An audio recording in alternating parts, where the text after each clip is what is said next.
You're watching Local 6, home of ClickOrlando.com. Local 6 News starts now.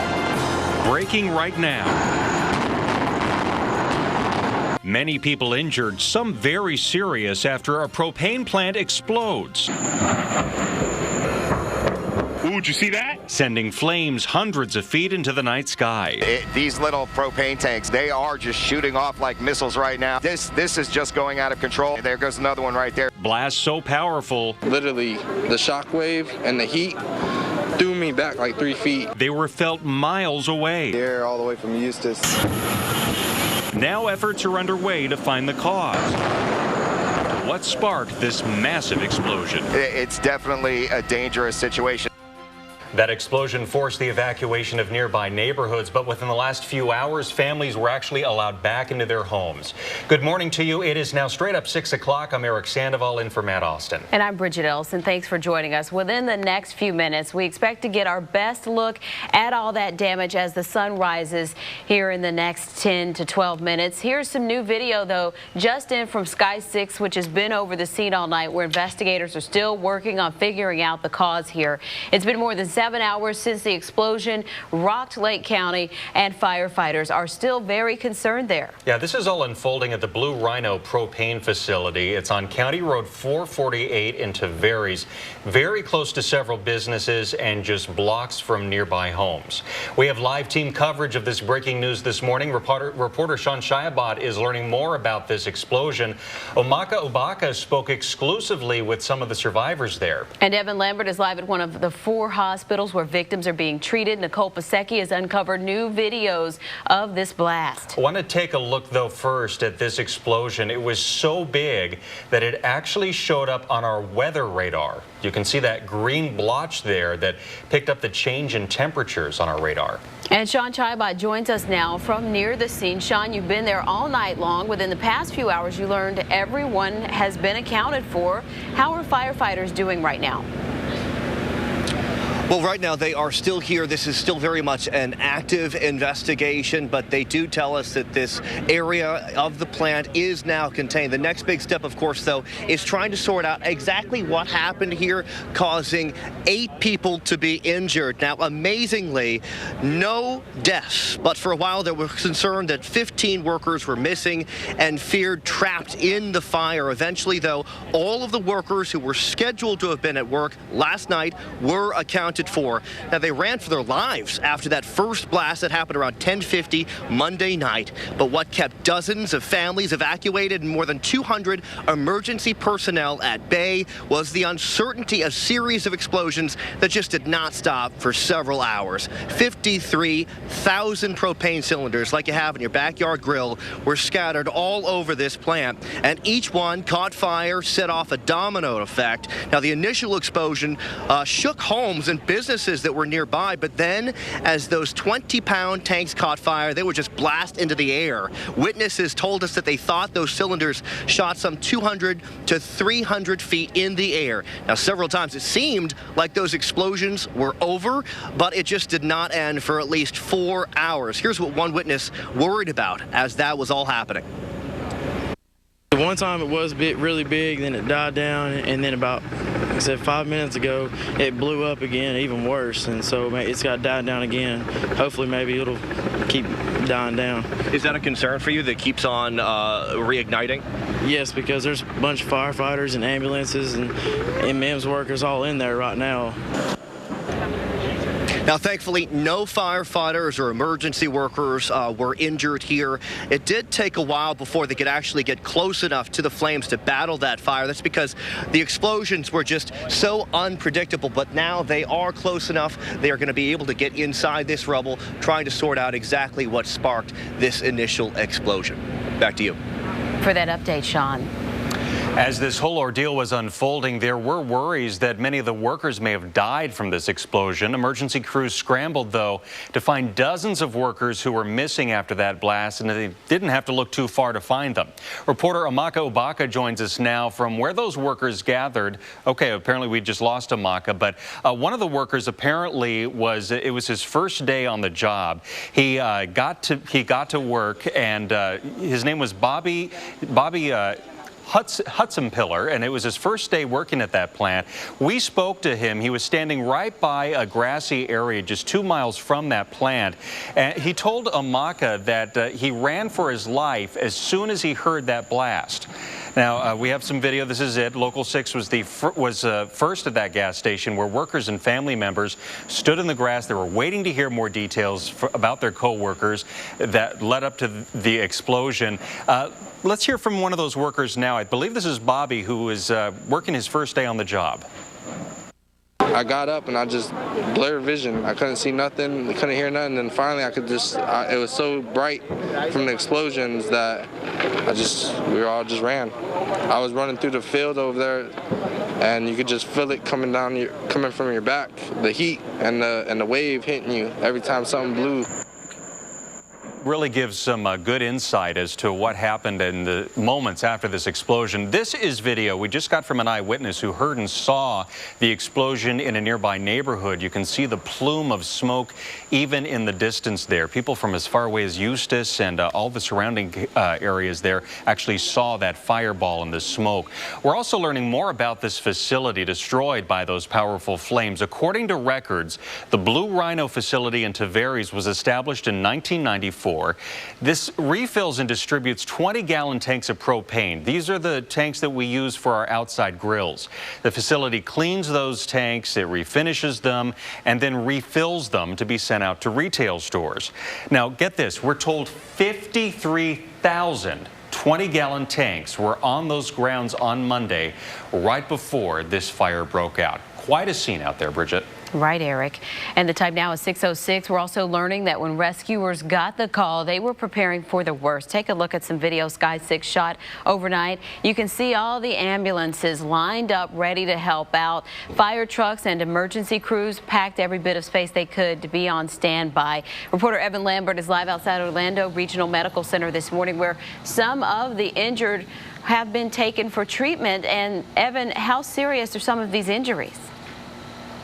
Well, Bridget, 3 people are here at ORMC, and their injuries, their conditions are critical at this moment. I just got some new information from a spokeswoman here at ORMC. She's telling me that they do have a burn unit here, and obviously this is a level 1 trauma center, so that's why some of the most seriously injured did come here. We just watched an ambulance, actually now about 3 hours ago, come through these emergency doors here with the last of those patients. But I want to give you an overview of some of the other people that were injured. You heard my colleague Sean Chayabat say about 8 people were injured. We have been able to track down 6 at local hospitals. I mentioned 3 are here at ORMC, 3 men in critical condition being treated for burn injuries at this point. And then also there is 1 person at Shands Hospital in critical condition. That's in Gainesville. And 1 person was also treated and released from Florida Hospital Waterman. That's right near the scene of this explosion. And then another person, a final person, is at Ocala Regional Medical Center. And that person, we understand from a spokeswoman,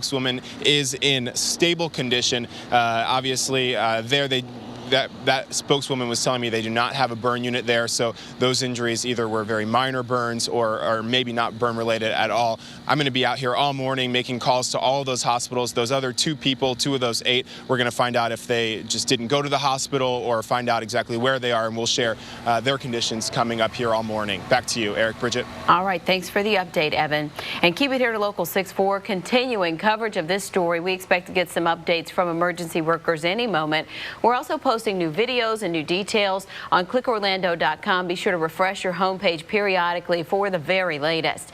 And it's now 9 minutes past the hour. We're waking up to a beautiful morning despite this terrible news, but there are some chances of rain, as always. It's Florida in the middle of summer. Let's take a live look outside at Orlando. Bright House City Cam in high definition there. You can see the sun starting to peek up there in the distance. Let's go to Julie Broughton in for Troy this morning with the details on the forecast. Julie.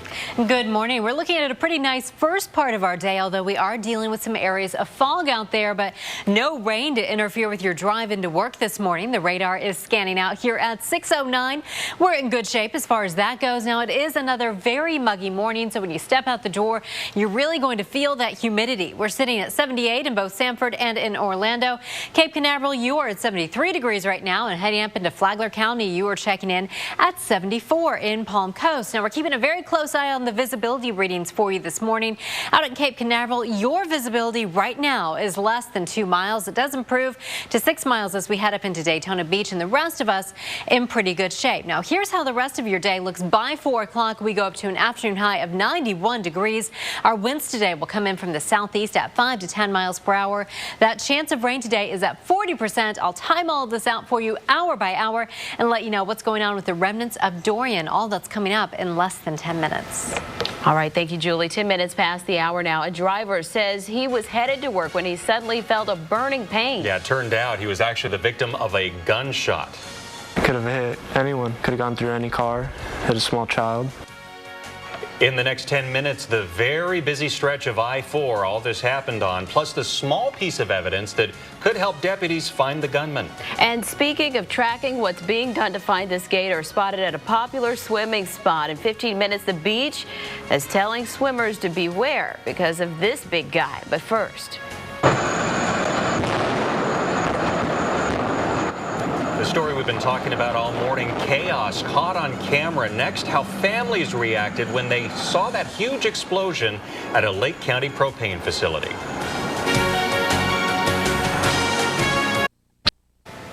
Good morning, 6:14 now. We continue to follow our big story this morning, this huge explosion at a propane facility in Tavares.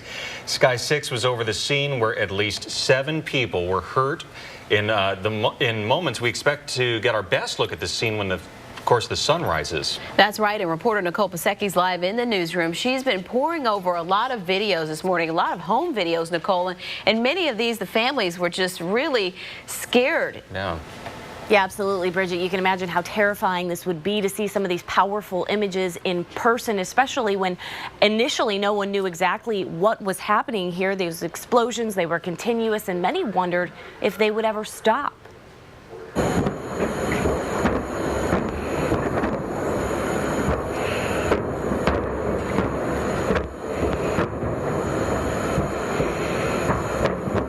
The explosions could be heard from miles away. YouTube videos have been posted throughout the night showing the force of the blast and just how intense those flames were. Some people sounded frightened by what was happening. Jesus. Ooh, did you see that? So yeah, something just went flying through the air. While others appeared to be confused. This cell phone video captured from the ground shows the fiery blast moments after the Blue Rhino plant goes up in flames. And from above, Sky 6 hovered over the scene during the aftermath, flames still shooting from the burning plant. You can even see burning debris flying from the rubble as hundreds of propane tanks scattered across the area. Pictures show several of those tanks exploding one by one. This impressive picture was snapped from a viewer flying into Orlando International Airport. It shows the explosion illuminating the clouds bright orange. And videos from the ground are continuously being posted online and on social media. I'll be going through those and bringing them to you throughout the newscast. Bridget? Thanks for that update, Nicole. And here are live pictures from the scene. We've been pushed back from where the explosion happened, but you can see some flashing lights there in the distance. In moments, when the sun rises, we'll be able to get a better look at the damage from Sky 6. Now remember, you can get instant updates on this breaking news and more. Download our free mobile app. You can get news, weather, and traffic for your area whenever you want. And the time now is 6:16. A Disney employee is recovering this morning after authorities say someone shot him. Yeah, this actually happened Sunday morning on Interstate 4 as he was heading home from work. 23-year-old Jesse Snell says that he heard a loud pop and felt a pain on his arm. He called for help, but he really had no idea he'd been shot until a doctor discovered a bullet in an x-ray. Doctors say he'll recover without any lasting damage, but he fears what could have happened. Could have hit anyone, could have gone through any car, hit a small child, and they might not have been as fortunate as me.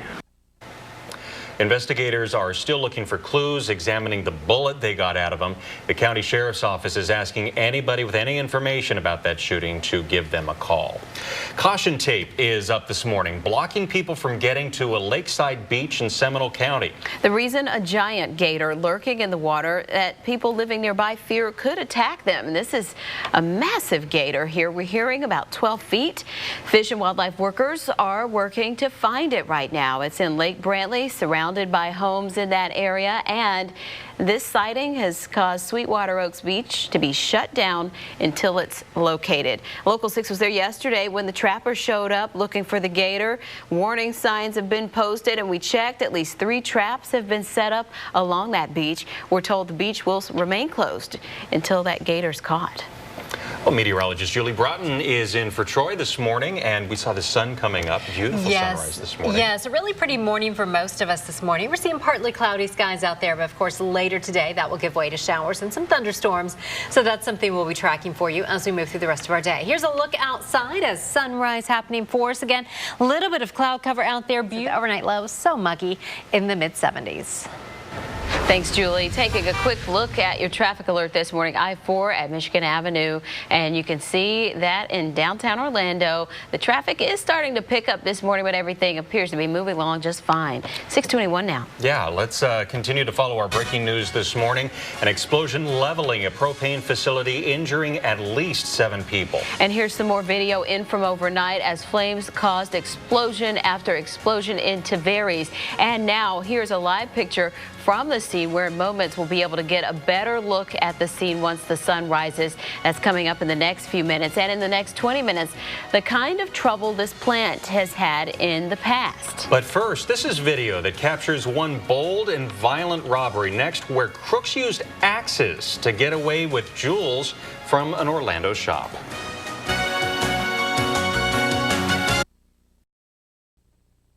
Good morning, 6:25 now. If you're just waking up, you're looking at breaking news. Explosions destroy a propane plant in Tavares. At least 7 people were hurt, transported to several different hospitals throughout Central Florida, but luckily nobody was killed. And we are live at the scene as investigators are trying to figure out what sparked those explosions. You can see the sun rising there in the background. We're supposed to get our first good look at what happened there as soon as we get more daylight. We have crews speaking and in contact with investigators and police, and when they learn something new, we're going to let you know what they learn. Meantime, other news: a dangerous group of robbers who ransacked an Orange County jewelry store are on the loose this morning. The robbers used axes to get in through a window and then smash their way into jewelry cases out there. The robbery happened around 6 a.m. yesterday at Avalon Park Jewelers on Avalon Park Boulevard. They were able to get away with nearly $100,000 in jewelry. The owner was at the store, heard the commotion, and went in to check things out. The owner says she's convinced a man who came into the store earlier is one of the men in this robbery. She says he was acting very suspicious and asking about her most expensive pieces there. And the time now is 6:26. It rattled windows miles away and woke up families and lit up the night sky. Yeah, we're talking about that breaking news. A huge explosion destroys a propane plant in Lake County. Here's what it looked like just hours ago. We're now learning more about the victims. A brand new update on how they're doing coming up next. You're watching Local 6 Morning News. We'll be right back.